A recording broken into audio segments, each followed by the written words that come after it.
اچھا، تو آج کے اس تجزیے میں ہم سیدھے مدینہ منورہ کی ایک نہایت ہی متاثر کن داستان کی طرف چلتے ہیں۔ یہ کہانی ہے عبداللہ کی اور ان کے جنت کے سفر کی۔ مطلب ایک ایسا نوجوان جس نے اپنی منزل بالکل واضح کر لی تھی۔ تو بغیر کسی تاخیر کے اس سفر کو قریب سے دیکھتے ہیں کہ آخر یہ ابدی سکون کا راستہ دکھتا کیسا ہے۔ ذرا ان الفاظ پر غور کریں۔ ایسے باغات جن کے نیچے نہریں بہتی ہوں گی، سونے چاندی کے محلات، نہ کوئی بیماری، نہ بڑھاپا اور نہ ہی کوئی غم۔ یہ کسی بزرگ عالم کا جنت کا وہ نقشہ ہے جس نے عبداللہ کی زندگی بدل دی۔ مطلب یہ صرف محلات یا سونے چاندی کی بات نہیں ہے، بلکہ اصل چیز وہ روحانی سکون اور اللہ کی رضا ہے جس کی طرف اشارہ کیا جا رہا ہے۔ یہ وہ چیز ہے جو انسان کے دل کی دنیا پوری طرح بدل کر رکھ دیتی ہے۔ اب یہاں ایک بہت ہی کمال کا تضاد یا یوں کہہ لیں کہ ایک زبردست پیراڈاکس نظر آتا ہے۔ عبداللہ مالی لحاظ سے مطلب دنیاوی طور پر بالکل خالی ہاتھ تھے، لیکن ایمان کی دولت اس میں وہ سب سے امیر تھے۔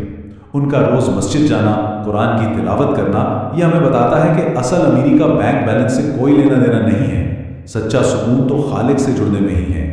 سفر نیکی یعنی ترغیب کو روزمرہ کے عمل میں کیسے بدلا جائے، تو دیکھتے ہیں کہ یہ سوچ صرف سوچ نہیں رہی بلکہ کیسے ایک عملی زندگی کی باقاعدہ بنیاد بنی۔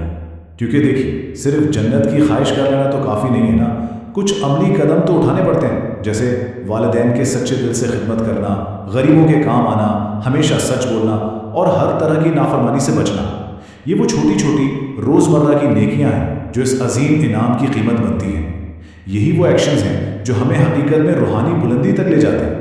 اور یہاں عبداللہ کی ایک کمال کی نفسیاتی حکمت عملی دیکھنے کو ملتی ہے۔ ہوتا یہ تھا کہ جب بھی گناہ کا کوئی موقع سامنے آتا تو وہ جنت کی انہی نعمتوں کو ایک دم اپنی ذہنی ڈھال بنا لیتے تھے۔ مطلب یہ کوئی وقتی خیال نہیں تھا بلکہ ایک زبردست ڈیفنس میکینزم تھا جس نے انہیں قدم قدم پر پھسلنے سے روکا۔ بس جنت کو یاد کیا اور گناہ سے فوراً پیچھے ہٹ گئے۔ پرامن انجام اور خوشخبری، زندگی بھر کی لگن کی انتہا، سالوں کی یہ محنت رات کے اندھیرے میں کس طرح اپنے انجام کو پہنچتی ہے، یہ واقعی بہت غور طلب ہے۔ رات کے آخری پہر تہجد کے وقت کی یہ دعا کتنی زبردست عاجزی دکھاتی ہے۔ اے میرے رب، میں کمزور بندہ ہوں، میری عبادتیں بھی کامل نہیں، لیکن مجھے اپنی رحمت سے جنت عطا فرما۔ سبحان اللہ، یہ ظاہر کرتا ہے کہ انسان کتنی ہی نیکیاں کیوں نہ کر لے، اندر میں ایک عاجزی ہونی چاہیے۔ حتمی نجات تو بس اللہ کی رحمت سے ہی ملنی ہے، اور در حقیقت یہی احساس روحانی طاقت کی اصل نشانی ہے۔ اور پھر وہ آخری لمحات، زبان پر کلمہ طیبہ اور چہرے پر ایک ایسا گہرا سکون جو واقعی کسی اور دنیا کا لگتا ہو۔